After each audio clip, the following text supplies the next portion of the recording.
Hello and welcome back to the Escape Room FrameVR education series. This is section 5, and so far we have built and added 3D models, added some images, some audio, added the ability to move from point A to point B. And now I want to just continue to play on those ideas and add some new features here in this section. So started to build a little bit of a sense of a theme here. We have a couple of models of a captain's desk, which is one item that I brought in from Sketchfab. Let's review that real quick because I kind of blew over that quickly in a previous episode. When I go to the creation menu over on the right hand side, there is an option to click on Sketchfab, and it does require a free account. So you go to sketchfab.com, create a free account. Once you do that, in order to launch Sketchfab, you click login. You get a quick pop-up here of giving the authorization to go to Sketchfab. And then you have access to, I believe, their entire library of free models, of which there are many. So if I put in Captain's Desk, sometimes it takes a while to scroll through because their search feature, I'm not entirely sure what they're filtering off, but I just put in Captain's Desk. I found this model and I brought it into Frame. The same thing with this telescope as well as the sextant on top and the bell. So all of those features were found on Sketchfab. It is a wonderful resource to be able to bring in 3D models. Now, the part that is on the desk here that is not a 3D model is this image. And I've already set it up such that, let me click on it to show you the setup. First of all, I'm going to point out that it's really, really important when you bring in your models and other things to make sure that you name them up the top, because as you add more and more, the default is for it to just be named model, for example, and it makes it very difficult once you get into the action editor to understand what it is that you are trying to manipulate. So change the title of each of your assets first. This is an image that I built in Canva using the PNG format so that the outside of the image is transparent. And I locked it in position and I made it zoomable so that when the user comes over to this desk and is looking around, right now the sextant does not do anything, although I did plan on adding some functionality there. But when I click on the map, I get the opportunity to see it zoomed in.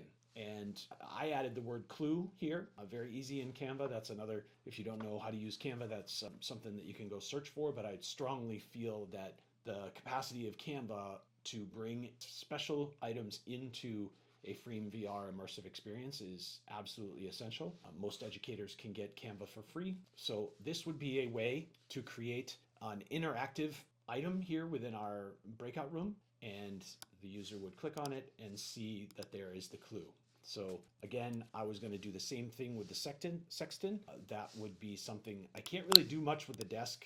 I mean, if they click on the desk overall, something could happen. But I think when you have the ability to click on a single item like the sextant, then that would give them more a specific clue to that item. Notice here that I didn't follow my own advice, and this is Captain's Desk in terms of the name of the model. Okay, moving on, some other stuff that I made here.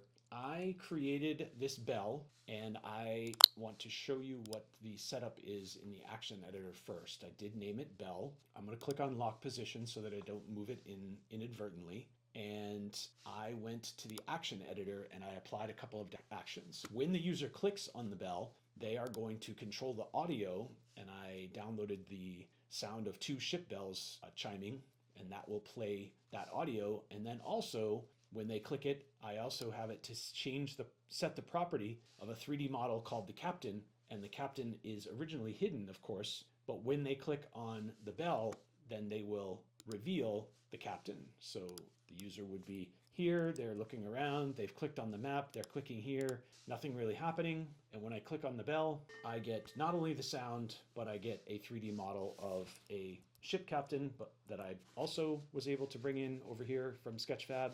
And then that would add to the story. I would then probably add a clickable item to the captain to reveal some type of audio clue. So you can see how we're starting to get into layers upon layers upon layers of interactivity, leveraging the action editor. Okay, another feature that I would like to talk about is how to embed other apps into Frame to bring this to another level.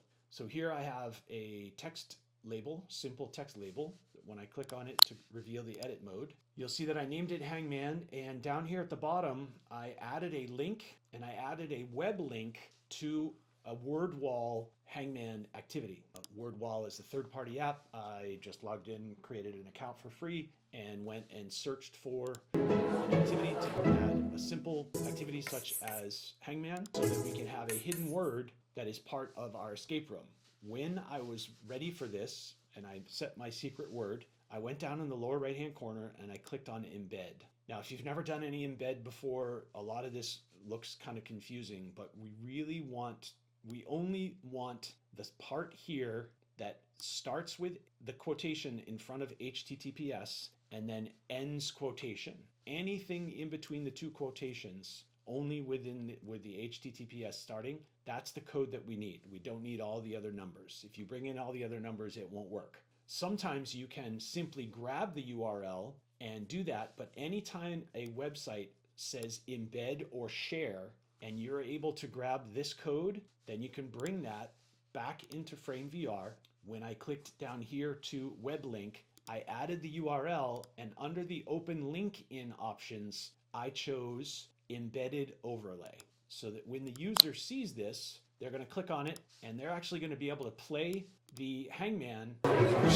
Okay, so the embed feature is absolutely one of the reasons why FrameVR for me is at the top of the list for these types of interactions, but also for educators anywhere, because it allows you to bring in your Padlets, your Edpuzzles, your YouTube, etc., to be able to embed and enhance the interactive 3D environment without opening a new tab and getting the user lost. Okay, so those are a couple of extra features here to add for the advanced part of your escape room. I think we probably have one more addition where we're going to talk about the environment, because right now we're looking at just a blank blue sky outside, as well as what are some of the settings that are important to understand when you are going to embark on doing an escape game like this. And so that is what is going to come into episode 6, possibly the last episode of this escape room VR education series. If you have any questions, or you are wondering maybe something that I haven't covered yet that you would like to be included in this, please put them in the comments below, and I will be sure to either